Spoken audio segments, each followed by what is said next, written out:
ಆರ್ಚ್ವಾಸ್ of ಸಂಸ್ಥೆಗೆ ತಮ್ಮೆಲ್ಲರಿಗೂ ಸ್ವಾಗತ. ನನ್ನ ಹೆಸರು ಕಾರ್ತಿಕ್ ಸಂಪತಿ. ನಾನು ಆರ್ಚ್ವಾಸ್ ಆಫ್ ಸಂಸ್ಥೆಯ ಒಬ್ಬ ಪಾರ್ಟ್ನರ್ ಹಾಗೂ ಸಾಫ್ಟ್ ಸ್ಕಿಲ್ ಟ್ರೈನರ್. ಈ ಶಾರ್ಟ್ ವಿಡಿಯೋನಲ್ಲಿ ತಮ್ಮೆಲ್ಲರಿಗೂ ನಾವು ಯಾವ ತರ ನಮ್ಮ ಸಂಸ್ಥೆಯ ವತಿಯಿಂದ ಯಾವ ತರ ರಿಸರ್ಚ್ ಅನ್ನು ಮಾಡಿದ್ದೀವಿ, ಯಾವ ತರ ಟ್ರೈನಿಂಗ್ ಅನ್ನು ಕೊಡ್ತೀವಿ, ಯಾವ ತರ ಅರ್ಹತೆಗಳನ್ನು ತಮ್ಮೊಳಗಿಂದಲೇ ಬರೋ ತರ ಮಾಡೋ ಪ್ರಯತ್ನ ನಮ್ಮದಾಗಿರ್ತದೆ. ಯಾಕಪ್ಪ ಈ ಆರ್ಚ್ವಾಸ್ ಆಫೀಸ್ ಸೇರ್ಕೊಳ್ಬೇಕು, ಇಲ್ಲಿ ಏನಂತ ವಿಶೇಷತೆಗಳಿರುತ್ತೆ ಅನ್ನುವ ಹಲವಾರು ಪ್ರಶ್ನೆಗಳು ತಮ್ಮ ತಲೆಯಲ್ಲಿ ಉದ್ಭವಿಸುತ್ತವೆ. ಈ ಎಲ್ಲಾ ಪ್ರಶ್ನೆಗಳಿಗೂ ಒಂದೇ ಉತ್ತರ ಕೊಡ್ಬೋದು. ಯಾವ ತರ ಅಂತಂದ್ರೆ, ನಮ್ಮ ಈ ತರಬೇತಿ ಕೇಂದ್ರದಲ್ಲಿ ಮೊದಲನೇದಾಗಿ ನಾವು ಹೇಳ್ಕೊಡ್ತಕ್ಕಂಥದ್ದು ಸಾಫ್ಟ್ ಸ್ಕಿಲ್ಸ್ ಟ್ರೈನಿಂಗ್ ಹಾಗೂ ಎರಡನೇದಾಗಿ software testing and core Java. ಈ ಸಾಫ್ಟ್ವೇರ್ ಟೆಸ್ಟಿಂಗ್ ಮತ್ತು ಕೋರ್ ಜಾವಾ ನಮ್ಮ ಇನ್ನೊಬ್ಬರು ಪಾರ್ಟ್ನರ್ ಆದಂತ ಸಿ.ವಿ. ಪ್ರಮೋದ್ ಅವರು ಈ ತರಗತಿಗಳನ್ನ ತಗೊಳ್ತಾರೆ. ಯಾಕೆ ಎರಡೇ ಸಬ್ಜೆಕ್ಟ್ ಇಟ್ಕೊಂಡು ನಾವು ಇನ್ಸ್ಟಿಟ್ಯೂಟ್ ನ ಓಪನ್ ಮಾಡಿದ್ದೀವಿ ಅಂದ್ರೆ, ಮೊದಲನೇ ಕಾರಣ ನಮ್ಮಲ್ಲಿರ್ತಕ್ಕಂಥ ನಮ್ಮ ತಿಳುವಳಿಕೆ ಹಾಗೂ ನಮ್ಮ ಅರ್ಹತೆ. ನನಗೆ ಸುಮಾರು ಒಂದು 7ರಿಂದ 8 ವರ್ಷದ ಒಂದು ಎಕ್ಸ್ಪೀರಿಯನ್ಸ್ ಇದೆ ನನಗೆ ಈ ಕಾರ್ಪೊರೇಟ್ ವರ್ಲ್ಡ್ ಅಲ್ಲಿ, ರಿಟೇಲ್ ಸೆಕ್ಟರ್ ಅಲ್ಲಿ ಹಾಗೂ ಹಲವಾರು ಸಂಸ್ಥೆಗಳಲ್ಲಿ ಕೆಲಸ ಮಾಡಿದ್ದೇನೆ ನಾನು. ಅದೇ ತರನೇ ನಮ್ಮ ಇನ್ನೊಬ್ಬ ಪಾರ್ಟ್ನರ್ ಆದಂತ ಸಿ.ವಿ. ಪ್ರಮೋದ್ ಅವರು ಅಷ್ಟೇ, ಅವರು ಸುಮಾರು 10 ವರ್ಷದ ಮೇಲ್ಪಟ್ಟ ಒಂದು ಎಕ್ಸ್ಪೀರಿಯನ್ಸ್ ಈ ಸಾಫ್ಟ್ವೇರ್ ಟೆಸ್ಟಿಂಗ್ ಹಾಗೂ ಜಾವಾ ಟ್ರೈನಿಂಗ್ ಅಲ್ಲಿ ಅವರು ಹೊಂದಿರ್ತಾರೆ. ಇದರಲ್ಲಿ ಏನಪ್ಪಾ ವಿಶೇಷತೆ, ಅಂತ ವಿಶೇಷತೆ ಏನಿದೆ ಈ ಸಾಫ್ಟ್ ಸ್ಕಿಲ್ ಟ್ರೈನಿಂಗ್ ಅಲ್ಲಿ ಅಂತಂದ್ರೆ, ಎಲ್ಲಾ ಕಡೆ ಸುಮಾರು ಕಡೆ ನೀವು ನೋಡಿರ್ತೀರಿ, ಎಲ್ಲಾ ಕಡೆಯಲ್ಲೂ ಸಾಫ್ಟ್ವೇರ್ ಟೆಸ್ಟಿಂಗ್, ಸಾಫ್ಟ್ ಸ್ಕಿಲ್ಸ್ ಎಲ್ಲಾನು ಇರುತ್ತೆ. ಎಲ್ಲದಕ್ಕೂ ನೀವು ಸುಮಾರು ದುಡ್ಡನ್ನು ಖರ್ಚು ಮಾಡ್ಬೇಕಾಗುತ್ತೆ. ಇಲ್ಲಿ ನಮ್ಮ ಸಂಸ್ಥೆಯಲ್ಲಿ qualitative education with affordable price ಅಂತ ನಾವು ಈ 2 ಉದ್ದೇಶಗಳನ್ನು ಇಟ್ಕೊಂಡಿದ್ದೀವಿ. ಕ್ವಾಲಿಟೇಟಿವ್ ಎಜುಕೇಶನ್ ಅಂತ ಹೇಳಿದ್ರೆ, ಇವಾಗ ನೀವು ಎಲ್ಲಾ ಕಡೆ ಕೆಲವೊಂದ್ ಕಡೆ ಹೋಗಿ ವಿಚಾರಿಸಬಹುದು ಸಾಫ್ಟ್ ಸ್ಕಿಲ್ ಟ್ರೈನಿಂಗ್ ಎಷ್ಟಪ್ಪ ತಗೊಳ್ತಾರೆ ಅಂತ. ಒಳ್ಳೊಳ್ಳೆ ಸಂಸ್ಥೆಗಳು ಇದೆ, ಹೋಗ್ಬೋದು, ಹೋಗ್ದೇನೋ ಇರಬಹುದು. ಆದ್ರೆ ನಾನ್ ನಿಮ್ಗೆ ಹೇಳ್ತೀವಿ, ಕೆಲವೊಂದು ಸಂಸ್ಥೆಗಳು ಸಾಫ್ಟ್ ಸ್ಕಿಲ್ಸ್ ಟ್ರೈನಿಂಗ್ ಆಗಿ ತಗೊಳ್ಳೋದು 5 ದಿನ ಮಾತ್ರ, 5ರಿಂದ 6 ದಿನ ತಗೊಳ್ತಾರೆ. ಕಂಟಿನ್ಯೂಸ್ ಸೆಷನ್ಸ್ ಇರುತ್ತೆ. ಅವರು ನಿಮ್ಗೆ 34ರಿಂದ 40 ಸಾವಿರ ಚಾರ್ಜ್ ಮಾಡ್ತಾರೆ. ಸ್ವತಃ ನಾನೇ ಆ ಕ್ಲಾಸ್ಗಳು ಹೋಗಿ ನೋಡಿದ್ದೇನೆ ಹಾಗೂ ನನ್ನ ಕಡೆಯಿಂದ ಇನ್ವೆಸ್ಟ್ ಮಾಡಿದ್ದೇನೆ. ಸೊ ಅದನ್ನೆಲ್ಲ ಕೆಲವೊಂದು ವಿಷಯಗಳನ್ನೆಲ್ಲ ತಿಳ್ಕೊಂಡು, ಮತ್ತೆ ನಮ್ಮ ವೈದಿಕ ಧರ್ಮ ಹಾಗೂ ನಾವು ಇನ್ನೊಂದ್ ತರ ಹೇಳ್ಬೋದು ಅಂತಂದ್ರೆ ವೇದಿಕ್ ವೇ ಆಫ್ ಲರ್ನಿಂಗ್ ಅಂತ ಹೊಸ ಕಾನ್ಸೆಪ್ಟ್ ಅಂತ ತರ್ತೀವಿ. ಏನ್ ವೇದಿಕ್ ವೇ ಅಂತಂದ್ರೆ, ಸಾಮಾನ್ಯ ಸಾಫ್ಟ್ ಸ್ಕಿಲ್ಸ್ ಅಂತಂದ್ರೆ ಏನಾಗುತ್ತೆ, ಓನ್ಲಿ ಫಾರ್ ಪ್ರೊಫೆಷನಲ್. ಬರೀ ನೀವು ಪ್ರೊಫೆಷನಲ್, ನೀವು ಆಫೀಸ್ಗೆ ಹೋಗ್ಬೇಕು, ಅಲ್ಲಿ ಹೇಗಿರ್ಬೇಕು, ಇಲ್ಲಿ ಹೇಗಿರ್ಬೇಕು ಅನ್ನೋದು ಇರ್ತದೆ. ನಮ್ಮಲ್ಲಿ ಹಾಗಿಲ್ಲ.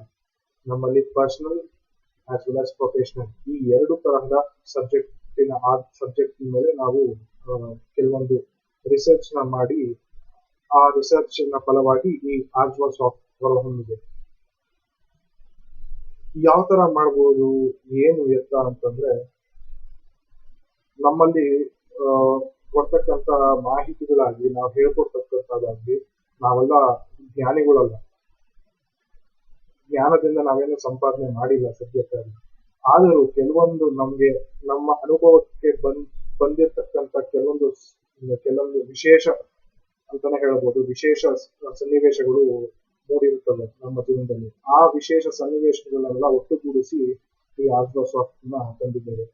ಇದರಲ್ಲಿ ನಾನು ಮೊದಲೇ ಹೇಳಿದ ಹಾಗೆ, ಇಲ್ಲಿ ಯಾವ ಮ್ಯಾಜಿಕ್ ಆಗಲಿ ಏನು ಆ ತರ ವಿಷಯಗಳು ಯಾವ್ದು ಇರೋದಿಲ್ಲ. ನಾವೇನಿದ್ರು ಆರ್ಚ್ವಾಸ್ ಸಾಫ್ಟ್ ಅಂತಂದ್ರೆ, ಆರ್ಚ್ವಾ ಅನ್ನೋ ಅರ್ಥ ಹೇಳ್ತೀನಿ ಕೇಳಿ. ಆರ್ಚ್ವಾ ಅಂದ್ರೆ ಸ್ಟ್ರೈಟ್ ಫಾರ್ವರ್ಡ್ನೆಸ್ ಅಂತ. ಏನಿದ್ರು ನಾವು ಸ್ಟ್ರೈಟ್ ಫಾರ್ವರ್ಡ್ ಆಗಿ ಹೇಳ್ತೀವಿ, ಹಾನೆಸ್ಟ್ ಆಗಿ ಹೇಳ್ತೀವಿ. ನಮಗೆ ಗೊತ್ತು ಅಂದ್ರೆ ಗೊತ್ತಿದೆ ಅಂತೀವಿ, ಗೊತ್ತಿಲ್ಲ ಅಂದ್ರೆ ಗೊತ್ತಿಲ್ಲ ಅಂತೀವಿ. ನಾವ್ ಯಾವ್ದೇ ವಿಷಯವನ್ನು ತಗೊಂಡೋಗಿ ಬೆಟ್ಟದ ತರ ಎಲ್ಲರಿಗೂ ಆಸೆ ಪಡಿಸಿ ಅದನ್ನ ಹೊಡೆಯೋ ಪ್ರಯತ್ನ ನಾವು ಮಾಡೋದಿಲ್ಲ ಖಂಡಿತವಾಗ್ಲೂ.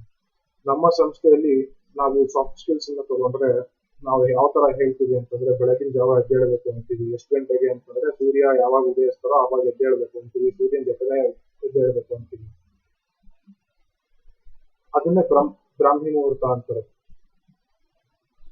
ಆ ಬ್ರಾಹ್ಮಿ ಮುಹೂರ್ತದ ಮಹತ್ವಗಳು ಸಾಕಷ್ಟಿದೆ. ಆ ಸಾಕಷ್ಟು ಮಹತ್ವಗಳನ್ನ ನಾವು ನಿಮ್ಗೆ ಒಂದೊಂದಾಗಿ ತಿಳಿಸ್ಕೊಡ್ತಾ ಹೋಗ್ತೀವಿ.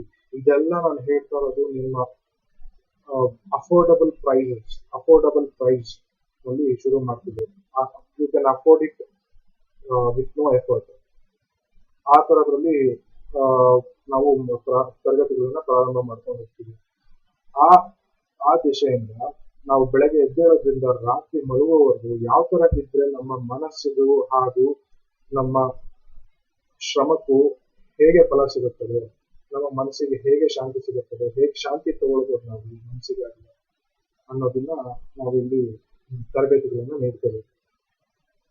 ಉದಾಹರಣೆಗೆ ಈಗ ಕೆಲವೊಬ್ರು ವಿದ್ಯಾರ್ಥಿಗಳು ಬರ್ತಾರೆ, ಅವ್ರ ಪೋಷಕರು ಬರ್ತಾರೆ. ಕೆಲವು ಸಂದರ್ಭದಲ್ಲಿ ಅವ್ರು ಹೇಳ್ತಾರೆ, ಏನೇ ಮಾಡಿದ್ರು ನೀವು ಉದ್ಧಾರ ಆಗ್ತಲ್ಲ, ನೀವು ತರಗತಿಗೆ ಸೇರ್ಸ್ಕೊಂಬಿಡಿ, ಏನಾದ್ರು ಮ್ಯಾಜಿಕ್ ಮಾಡ್ಬಿಡಿ, ಏನಾದ್ರು ಮಾಯ ಮಾಡ್ಬಿಡಿ ಮೇಲೆ, ಅದರಿಂದ ಒಂದು ತರಗತಿಗಳು ಬರೋ ತರ ಹೋಗೋ ತರ ಮಾಡ್ತಾನೆ. ಜೀವನದಲ್ಲಿ ಒಂದು ಉನ್ನತ ಸ್ಥಾನ ಅಥವಾ ಸಾಮಾನ್ಯ ಪ್ರಜೆಯಾಗಾದ್ರೂ ಇರ್ಲಿ ಅನ್ನೋದನ್ನ ಸುಮಾರು ಜನ ಪೋಷಕರು ಕೇಳ್ತಾರೆ. ಅದಕ್ಕೆ ನಮ್ಮ ಉತ್ತರ ಏನು ಅಂತಂದ್ರೆ, ಇದೊಂದು ಎಕ್ಸಾಂಪಲ್ ಅಷ್ಟೇ. ಉದಾಹರಣೆಗೆ ನಾವು ಹೇಳ್ತೀವಿ ಬೆಳಗ್ಗೆ 4 ಗಂಟೆಗೆ ಎದ್ದೇಳಿ ಅಂತ. 4 ಗಂಟೆಯಿಂದ ಎದ್ದು ಏನೇನ್ ಮಾಡ್ಬೇಕು ಅನ್ನೋದು ಹೇಳ್ತೀವಿ. ಅದರಲ್ಲೊಂದು ವಿಶೇಷವಾಗಿ ನಮ್ಮಲ್ಲಿ ನಾವು ಕಂಡುಕೊಂಡಂತಹ ವಿಶೇಷ ಸಂಗತಿ ಏನಂದರೆ, ಬ್ರಾಹ್ಮಿ ಮುಹೂರ್ತದಲ್ಲಿ ಎದ್ದು ಸ್ನಾನ ಕೈಕಾರ್ಯಗಳನ್ನೆಲ್ಲ ಕೈಕಾರ್ಯಗಳನ್ನೆಲ್ಲ ಮಾಡಿದ್ಮೇಲೆ ಮೊದಲನೇದಾಗಿ ಅರಳಿ ವೃಕ್ಷಕ್ಕೆ ಹೋಗ್ಲಿಂತಿದೆ. ಅರಳಿ ವೃಕ್ಷ ಪ್ರದಕ್ಷಿಣೆ ಮಾಡ್ಬೇಕಾಗುತ್ತೆ. ಯಾಕಪ್ಪ ಈ ಅರಳಿ ವೃಕ್ಷ ಪ್ರದಕ್ಷಿಣೆ, ಇದೇನಿದು ನಮ್ಮ ತಾತನ ಕಾಲದ್ದು, ಅಜ್ಜಿ ಕಾಲದ್ದು ಏನೋ ಕಥೆಗಳು ಹೇಳ್ತಾ ಇದ್ದಾರೆ ಅಂತ ತಿಳ್ಕೊಳ್ಬಹುದು. ಆದ್ರೆ ನೀವು ಸ್ವತಃ ಈ ವಿಡಿಯೋ ಮೂಲಕ ಎಲ್ಲರಿಗೂ ಹೇಳ್ತೀನಿ, ಸ್ವತಃ ತಾವು ಪ್ರಯೋಗಿಸಿ ನೋಡಿ, ಪ್ರಯೋಜನವನ್ನು ಪಡೆಯುತ್ತೀರ. ಬ್ರಾಹ್ಮಿ ಮುಹೂರ್ತದಲ್ಲಿ ಎದ್ದು ಸ್ನಾನ ಇತ್ಯಾದಿಗಳನ್ನೆಲ್ಲ ಮುಗಿಸಿಕೊಂಡು ಅರಳಿ ಮರ, ಅದು ದೇವಸ್ಥಾನದಲ್ಲಿ ಇರ್ತಕ್ಕಂಥ ಅರಳಿ ಮರ, ಆರೋಗ್ಯಕರವಾಗಿರತಕ್ಕಂಥ ಅರಳಿ ಮರ, ಅದರಲ್ಲಿ ನೀವು ಪ್ರದಕ್ಷಿಣೆಯನ್ನು ಶುರು ಮಾಡಬೇಕು. ಎಷ್ಟು ಪ್ರದಕ್ಷಿಣೆ ಅದೆಲ್ಲ ನಿಮಗ್ ಬಿಟ್ಟಿದ್ದು. ಏನು ಅಂತಂದ್ರೆ ಒಂದ್ ಸ್ವಲ್ಪ ಸಮಯ ದೇವಸ್ಥಾನದಲ್ಲಿ ಇಲ್ಲ ಅರಳಿ ಮರ ಕೆಳಗಡೆ ಬೆಳಗಿನ ಜಾವ ನಾವು ಸಮಯವನ್ನು ಕಳೆಯೋದ್ರಿಂದ ಅಲ್ಲಿರ್ತಕ್ಕಂಥ ಪಾಸಿಟಿವ್ ಎನರ್ಜಿ, ಪಾಸಿಟಿವ್ ಅಥವಾ ಸಕಾರಾತ್ಮಕ ತರಂಗಗಳು ನಮ್ಮಲ್ಲಿ ಸೇರಿಕೊಳ್ತದೆ. ಇನ್ನೊಂದು ದೇವಸ್ಥಾನದಲ್ಲಿ ಇರೋದು ಯಾಕಪ್ಪ ಅಂತಂದ್ರೆ, ದೇವಸ್ಥಾನದಲ್ಲಿ ಇದು ಒಂದು ಪ್ಲಸ್ ಪಾಯಿಂಟ್ ಇದ್ದಾಗ ಬರೋದ್ ಜೊತೆ ನಿಮ್ಗೆ ದೇವರ ಅನುಗ್ರಹವೂ ಆಗುತ್ತೆ. ಯಾವ ತರ ಆಗತ್ತೆ ಅಂತಂದ್ರೆ, ನಮ್ಮಲ್ಲಿ ಇರ್ತಕ್ಕಂಥ ಎಷ್ಟೋ ಕಲ್ಮಶಗಳು ದೂರ ಆಗತ್ತೆ. ಒಂದು ಮರನೇ ಹೀರ್ಕೊಳ್ಬಹುದು, ಹೀರ್ಕೊಂಡು ನಿಮ್ಗೆ ಒಳ್ಳೇದನ್ನ ಮಾಡುತ್ತೆ. ಅದೇ ಈ ಮರದ ವಿಶೇಷ. ಅದಕ್ಕೆ ನಮ್ಮ ಋಷಿಗಳು, ನಮ್ಮ ಸಂತರು, ಸಾಧು ಸಂತರು, ಋಷಿಗಳೆಲ್ಲ ಅರಳಿ ಮರದ ಕೆಳಗಡೆ ಕಂಠವನ್ನು ಮಾಡ್ತಾರೆ. ಇನ್ನೊಂದು ವೈಜ್ಞಾನಿಕವಾಗಿ ಹೇಳ್ಬೇಕು ಅಂದ್ರೆ, ನಾನೇನ ಅಂತ ವೈಜ್ಞಾನಿಕ ಸ್ಟೂಡೆಂಟ್ ಅಲ್ಲ, ನಾನು not a science student. But ಏನಪ್ಪಾ ಅಂತಂದ್ರೆ, ಬೆಳಗಿನ ಮಂಜು ಇರತ್ತಲ್ಲ, ಅದು ಕರಗಿ ನೀರಾಗಿ ಅರಳಿ ವೃಕ್ಷದ ಎಲೆ ಮೇಲೆ ಬೀಳುತ್ತೆ. ಆ ಎಲೆಯಿಂದ ಬಿದ್ದು ನಾವು ಪ್ರದಕ್ಷಿಣೆ ಮಾಡುವಾಗ ನಮ್ಮ ತಲೆ ಮೇಲೆ ಬೀಳುತ್ತೆ. ಅದು ಆಯುರ್ವೇದಿಕ್ ಪ್ರಕಾರ ವರ್ಕ್ ಆಗ್ಬೋದು ಅಂತ ನಾನು ಅನ್ಕೊಂಡಿರೋದು. ಇದನ್ನ ಮಾಡಿ ನೋಡಿ, ನಿಮ್ಮ ಮೆಮೊರಿ ಪವರ್, ಕಾನ್ಸಂಟ್ರೇಷನ್ ಹಾಗೂ ಚಿತ್ತಶುದ್ಧಿ, ನೆಮ್ಮದಿ ಎಲ್ಲವೂ ಇದೆಷ್ಟರಲ್ಲೇ ಆಗುತ್ತೆ. ಯಾವುದರಿಂದ ನೀವು ಪ್ರದಕ್ಷಿಣೆ ಹಾಕೋದ್ರಿಂದ. ಇದು ತದನಂತರ ಅಲ್ಲಿಂದ ಬಂದ ಮೇಲೆ ನಿಮ್ಮ ತಿಂಡಿ, ತೀರ್ಥ, ಕಾಫಿ, ಟೀ ಎಲ್ಲ ಆದ್ಮೇಲೆ ಅಲ್ಲಿಂದ ಇನ್ನೊಂದು ಶುರು ಆಗತ್ತೆ. ಏನಪ್ಪಾ ಅಂತಂದ್ರೆ, ಈ ದಿನ ನಾವು ಯಾವ ತರ ಇರಬೇಕು, ಬೆಳಗಿಂದ ಸಾಯಂಕಾಲದವರೆಗೂ ಯಾವ ತರ ನಾವು ಸಮಯ ಕಳಿಬೇಕು ಅನ್ನುವ ಪ್ಲಾನಿಂಗ್ ಅನ್ನೋದೇನಿರುತ್ತೆ, ಆ ಪ್ಲಾನಿಂಗ್ ಮಾಡ್ಬೇಕಾಗತ್ತೆ. ಏನಕ್ಕಪ್ಪ ಈ ಪ್ಲಾನಿಂಗ್ ಅಂತಂದ್ರೆ, ನಾವು ವಿತೌಟ್ ಪ್ಲಾನಿಂಗ್ ಏನಾದ್ರು ಮಾಡ್ತೀವಿ ಜೀವನದಲ್ಲಿ ಅಂತಂದ್ರೆ ಸಕ್ಸಸ್ ಆಗತ್ತೆ, ಇಲ್ಲ ಅಂತಲ್ಲ. ಅದಕ್ಕೇನ್ ಹೇಳ್ತಾರೆ ಅಂತಂದ್ರೆ, ಸೆಲ್ಫ್ ಸರೆಂಡರ್ ಟುವರ್ಡ್ಸ್ ಡಿವೈನ್ ಅಂತಾರೆ. ಆ ತರ ನೀವು ಸರೆಂಡರ್ ಮಾಡಕ್ ಆಗತ್ತೆ ಅಂತಂದ್ರೆ, ನೀವು ಯಾವ್ದ್ರ ಬಗ್ಗೆನೂ ಯೋಚನೆ ಮಾಡೋದೇ ಬೇಡ.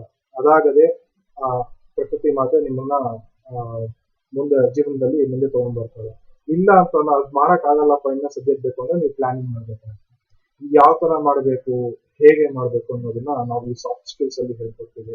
ನಾವು ಆಗ್ಲೇ ಹೇಳಿದಾಗೆ ಸಾಫ್ಟ್ ಸ್ಕಿಲ್ಸ್ ನಮ್ಮಲ್ಲಿ ಬರೀ ಅವ್ನು ಬಂದ್ಮೇಲೆ ಅವನ ಹತ್ರ ಅವನು ಯಾವ ತರ ಗ್ರೀಟ್ ಮಾಡ್ಬೇಕು, ಅವ್ನ ಕೈ ಕುಲುಕ್ಬೇಕು, ಇಲ್ಲ ನಮಸ್ಕಾರ ಅನ್ಬೇಕಾ, ಸಾರ್ ಅನ್ಬೇಕಾ, ಅಪ್ಪ ಅಣ್ಣ ಅನ್ಬೇಕಾ, ಅದೆಲ್ಲ ಇರ್ತದೆ ಕ್ವಶನ್ಗಳು. ಅದನ್ನೆಲ್ಲ ಬಿಟ್ಟು ನಾವು ನಮ್ಮಲ್ಲಿರುವಂತಹ ಒಳ ಮನಸ್ಸು ಹಾಗೂ ನಮ್ಮ ಮೈಂಡ್ ನಾವು ನಮ್ಮ ಕಂಟ್ರೋಲ್ ಅಲ್ಲಿ ಇದ್ರೆ ಯಾವ ತರ ಈ ಎಲ್ಲಾ ಆಸ್ಪೆಕ್ಟ್ಸ್ ಆಫ್ ಲೈಫ್, ಈ ಎಲ್ಲಾ ಜೀವನದ ಎಲ್ಲಾ ತರ ಅನುಭವಗಳನ್ನು ನಾವು ಎದುರಿಸಬಹುದು.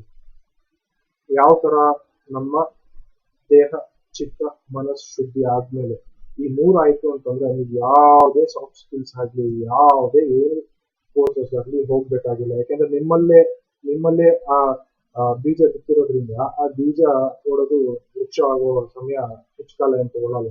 ಅವಾಗ ನೀವೇ ಈಗ ಸಂಸ್ಥೆಗಳನ್ನು ಶುರು ಮಾಡ್ಬೋದು, ಇಲ್ಲ ನೀವೇ ಓನಾಗಿ ಬಿಸ್ನೆಸ್ ಮಾಡ್ಬೋದು, ಇಲ್ಲ ಬೇರೆ ಕಡೆ ಕೆಲಸ ಮಾಡ್ಬೋದು, ಉನ್ನತಿ ಸ್ಥಾನಕ್ಕೆ ಹೋಗ್ಬೋದು. ಇದೆಲ್ಲ ಯಾವ ತರ ಆಗತ್ತಂದ್ರೆ ನಮ್ಮ ಮನಸ್ಸಿನ ಪ್ರಕಾರ. ನಮ್ಮಲ್ಲಿ ಈ ಯೋಗ, ಮುದ್ರಾ ಮತ್ತೆ ಹಲವಾರು ವೇದಿಕ್ ವೇಸ್ ನ ಇಂಟ್ರೊಡ್ಯೂಸ್ ಮಾಡ್ತಾ ಇದ್ದೀವಿ. ಇನ್ನ research it's on going. The research ನಾವಿನ್ನ ಮಾಡ್ತಾ ಇದ್ದೀವಿ, ಯಾವ್ದ್ರ ಬಗ್ಗೆ ಯಾವ ತರ ವಿಶ್ಲೇಷಣೆ ಮಾಡಬಹುದು, ಯಾವ್ದ್ರಿಂದ ಜನರಿಗೆ ಉಪಯೋಗ ಆಗತ್ತೆ ಅನ್ನತಕ್ಕಂಥ ವಿಷಯಗಳು ಸುಮಾರು ಪುಸ್ತಕಗಳನ್ನ ರಿಸರ್ಚ್ ಮಾಡ್ತಾ ಇದ್ದೀವಿ ನಾವು. ನಮ್ಮ ಈ ಸಂಸ್ಥೆಯಲ್ಲಿ ಏನಪ್ಪಾ ಅಂತ ವಿಶೇಷ ಎಲ್ಲಿಂದ ಬಂತು ಜ್ಞಾನ ಅಂತಂದ್ರೆ, ನಾನು ನನ್ನ ಪರ್ಸನಲ್ ಆಗಿ ಹೇಳಬೇಕು ಅಂತಂದ್ರೆ ನನ್ನ ಈ ಜ್ಞಾನ ಅನ್ನೋದು ನನ್ನದಲ್ಲ. ಆದರೂ ನನಗೆ ಕೆಲವೊಂದು ಇನ್ಸ್ಪಿರೇಷನ್ಸ್ ಗಳಾಗಿದೆ. ಒಂದು ಸ್ವಾಮಿ ಶಿವಾನಂದ ಸರಸ್ವತಿ ಋಷಿಕೇಶ್ ಅವರ ಪುಸ್ತಕಗಳನ್ನು ಓದಿ ಕೆಲವೊಂದು ಇನ್ಸ್ಪಿರೇಷನ್ ಬಂತು. ಹಾಗೆ ಪ್ರಪ್ರಥಮ ಬಾರಿಗೆ ಮೊದಲನೇದಾಗಿ ನಾನು ಓದಿರ್ತಕ್ಕಂಥ ಪುಸ್ತಕ ಅಂದ್ರೆ ರಾಮಕೃಷ್ಣ ಪರಮಹಂಸರು ಬರೆದಿರತಕ್ಕಂಥ ಪುಸ್ತಕ. ಅದರಿಂದ ಪ್ರಭಾವಿತರಾಗಿ ಸ್ವಾಮಿ ಶಿವಾನಂದ ಸರಸ್ವತಿ ಅವರ ಪುಸ್ತಕಗಳನ್ನು ಓದ್ತಾ ಇದ್ದೆ.